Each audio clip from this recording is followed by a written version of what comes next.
Cameron got a pet cemetery going on at the house. Yeah, to me, it's an insect infestation problem. Like I said, a pet cemetery of dead spiders. He wants to give Claire a house tour. Uh, No, my brother. And then he offers her food. Yeah, Vegemites. Yeah, maybe one of them got in that buck. Welcome to Cliff Alerts. Today we're going to be talking about Lifetime Network's reality-based TV series, Married at First Sight, season number 17, episode number 8. But before we get into it, please like, share, and subscribe. Listen, I have no idea how Claire made it through being in Cameron's house, but we shall start from the top. Wait a minute, They are excited. wait a minute, wait a minute. Wait, why you going, why you going to bash Spider-Man already? Yeah, Bash him. yeah, you bashing it. The dude got traps of dead spiders at his house. You ain't feeling it, huh? Okay. No, I'm Well, not. clearly Claire's not either because she's ready to roll up out of there with the quickness. Claire's a sensible woman. Mm. These two are happy to get back home, but Claire, of course, is still psychoanalyzing her relationship with Cameron and what she should do. Everything seems to be marked by fear for her or anxiety, and the sister just needs to let go all of that. Clearly, she is afraid of the unknown now that she and Cameron are back in the real world. He has kind of, I guess, dealt with something like this or something at least remotely similar. She's accustomed to having her me time, her things in place, nobody touching her stuff. Yeah, but this is unusual circumstances, so there's probably gonna be a little extra behind it. But what Cameron did say, he's not worried about him being able to handle the situation. He's worried about Claire being able to handle the situation. Right. Hopefully she'll get beyond that because it's just another thing to do to cement this relationship she got going on with Cameron, and she got to get out of her head of being a therapist and start being a wife. Yeah, she's too philosophical in her responses right now. She needs to relax. Cameron said that he's not a complainer. He just waits until he can't stand stuff anymore and then he says something.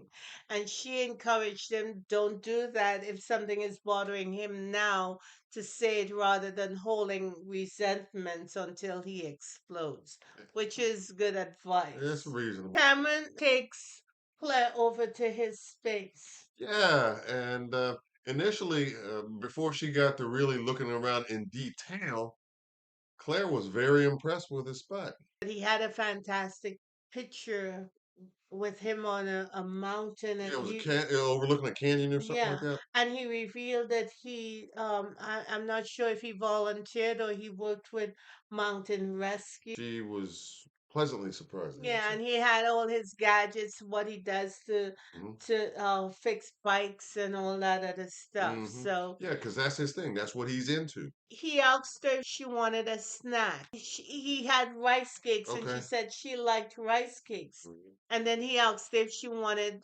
something that he eats on a regular. And it's called what? The Vegemites? Vegemites. He spreads this thing out on the rice cake, which is not appetizing at all.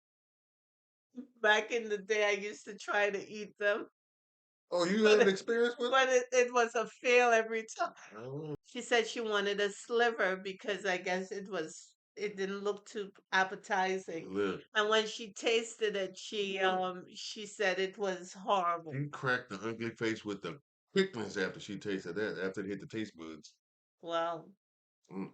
then she's looking around and she noticed that he got some traps in the corners of the room and she's wondering what is this, and he picked it up, What's going a on here? box, and it had spiders in it, dead spiders. I'm surprised that when they did a cutaway back to where Claire was, she was already out the door, and the door was open, and Cameron was walking to her like, Claire.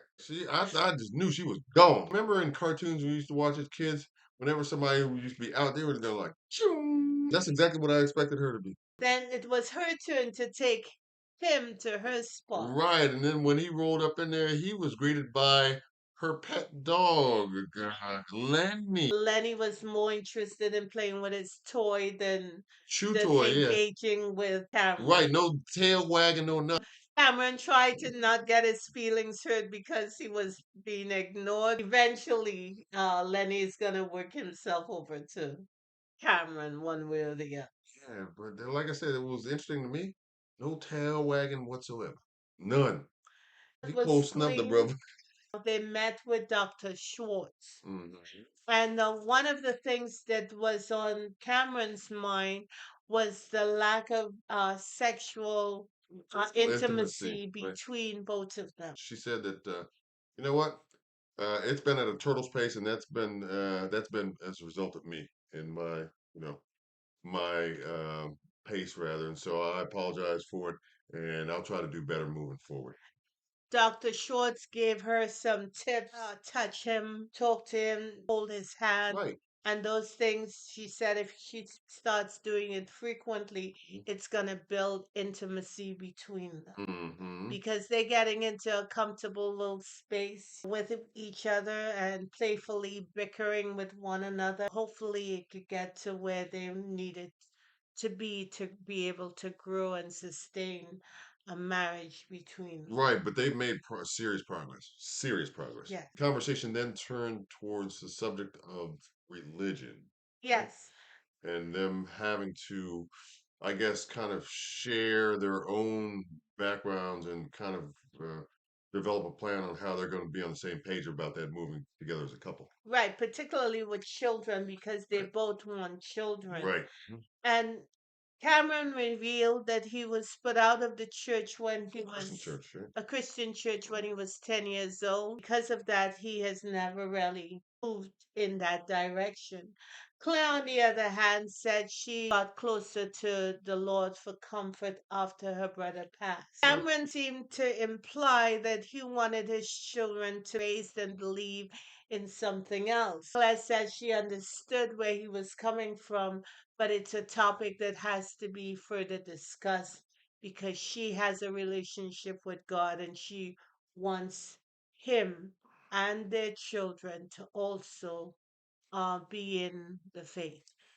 They were both reasonable in terms of their approach to this delicate subject, and also as it relates to their expectations about how they're tending to deal with this. Yeah, and they were listening to each other in a respectful way. Always a good sign. So I thought that was great to see how they maneuvered that Yeah, conversation. Pepper said that, you know what, you guys have come a long way, and I see it. And she encouraged them to continue touching and feeling and enjoying each other so they can get to that place of intimacy that will help them in their marriage. Yeah, and it's not like Cameron's not trying. He's trying.